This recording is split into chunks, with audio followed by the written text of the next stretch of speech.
नमस्कार विद्यार्थी मित्रांनो, स्वागत आहे तुम्हा सर्वांचं आपल्या या यूट्यूब चॅनलवरती। विद्यार्थी मित्रांनो, आदिवासी विकास विभागाअंतर्गत सरळ सेवा पदभरतीची जाहिरात गट ड चौकीदार या पदासाठी निघालेली आहे। आज दिनांक 27 एप्रिल 2026 पासून ऑनलाईन अर्ज सादर करण्यास सुरुवात झालेली आहे। पाहूयात सविस्तर या व्हिडिओच्या माध्यमातून, त्यामुळे तुम्ही हा व्हिडिओ अगदी शेवटपर्यंत पाहायचा आहे। विद्यार्थी मित्रांनो, पहा, या ठिकाणी गट ड स्वरूपाची ही पदभरती असणार आहे। एकूण 29 आदिवासी विकास प्रकल्प कार्यालय अधीनस्थ आस्थापनेवरील शासकीय आश्रमशाळा वसतिगृहातील चौकीदार गट ड या पदाकरिता ऑनलाईनरित्या अर्ज मागवण्यात येत आहे। त्याकरिता अधिकृत वेबसाईट देखील आहे। tribal.maharashtra.gov.in या अधिकृत संकेतस्थळावरती तुम्हाला व्हिजिट करून अर्ज दाखल करायचा आहे।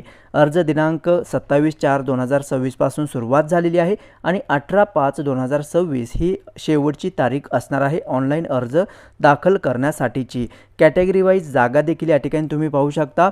चौकीदार अर्थात वॉचमन हे पद आहे। S1 नुसार वेतन श्रेणी असणार आहे 15,000 ते 47,100 एवढी पे स्केल तुम्हाला असणार आहे, वेतन श्रेणी असणार आहे। कॅटेगरी वाईज जागा विद्यार्थी या ठिकाणी तुम्ही पाहू शकता। प्रकल्प अधिकारी एकात्मिक आदिवासी विकास प्रकल्प राजूर तालुका अकोले जिल्हा अहिल्यानगर। आता जिल्ह्यावाईज या ठिकाणी कॅटेगरी वाईज जागा देण्यात आलेली आहे। तुम्ही ज्या जिल्ह्यामधून असाल त्या जिल्ह्याकरिता या ठिकाणी तुम्हाला पाहायचं आहे। एकूण 29 आदिवासी प्रकल्प कार्यालय याच्या अंतर्गत या ठिकाणी ही पदे भरली जात आहेत। ओके विद्यार्थी मित्रांनो, या ठिकाणी आपल्याला पाहायचं आहे सिलेबस काय देण्यात आलेला आहे। सिलेबस जर आपण पाहिलं तर ऑब्वियसली या ठिकाणी गट ड स्वरूपाची एक्झाम असणार आहे। त्यामुळे सिलेबसमध्ये तुम्हाला इंग्रजी विषय असेल, मराठी विषय असेल, सामान्य ज्ञान असेल, चालू घडामोडी असेल आणि लॉजिकल रिझनिंग हे देखील या ठिकाणी विषय तुम्हाला असणार आहे। ओके, सोपे प्रश्न असेल विद्यार्थी मित्रांनो। केवळ 10वी पास पात्रता आवश्यक आहे, त्यामुळे अगदी सोपे प्रश्न तुम्हाला या पदाकरिता विचारले जाऊ शकतात। ठीक आहे, त्यामुळे अतिशय महत्त्वाचं हे पद आहे। 10वी पासवर आहे। 47,000 रुपयेपर्यंत तुम्हाला या ठिकाणी पे स्केल आहे। ओके, अर्ज सादर करण्यासाठी लिंक आपल्या व्हिडिओच्या डिस्क्रिप्शनमध्ये तुम्हाला दिलेली आहे। वयोमर्यादा जर आपण पाहिलं या ठिकाणी कमीत कमी 18 वर्ष आणि कमाल वयोमर्यादा 38 वर्ष या ठिकाणी देण्यात आलेली आहे। एज रिलॅक्सेशन देखील आहे। जर तुम्ही मागासवर्गातील प्रवर्गातील उमेदवार असाल तर 18 वर्ष पेक्षा कमी आणि 43 वर्षापेक्षा जास्त नसावे असं स्पष्टपणे सांगण्यात आलेलं आहे।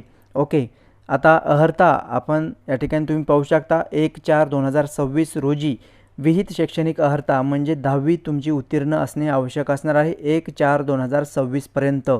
ओके, आता याकरिता तुम्हाला सिलेबस पहा। चौकीदार या पदासाठी 200 गुणांचा पेपर असेल। मराठी हा विषय 50, तसेच इंग्रजी 50, सामान्य ज्ञान 50, बौद्धिक चाचणी 50, एकूण 120 मिनिटे तुम्हाला वेळ दिलं जाणार आहे आणि 200 गुणांची तुमची या ठिकाणी परीक्षा असणार आहे। जर तुम्ही अमागास प्रवर्गातून असाल तर 1000 रुपये चलन तुम्हाला भरावं लागणार आहे आणि मागास प्रवर्गातून असाल किंवा आर्थिक दुर्बल घटक असाल, अनाथ दिव्यांगमधून असाल तर 900 रुपये या ठिकाणी फीस तुम्हाला भरावी लागणार आहे। माजी सैनिकांना या ठिकाणी परीक्षा शुल्क आकारले जाणार नाहीत आणि हे शुल्क तुम्हाला नॉन रिफंडेबल असणार आहे। ओके, व्यतिरिक्त तुमचे काही प्रश्न असतील तर तुम्ही या ठिकाणी नक्की कमेंट्स करून विचारू शकता। आपण लाईव्ह घेण्याचा प्रयत्न केला होता, परंतु लाईव्हमध्ये काही तांत्रिक अडचणी आल्या कारणामुळे आपण तो लाईव्ह या ठिकाणी करू शकलो नाही, परंतु तुम्हाला या व्हिडिओच्या माध्यमातून मी माहिती देण्याचा प्रयत्न केलेला आहे।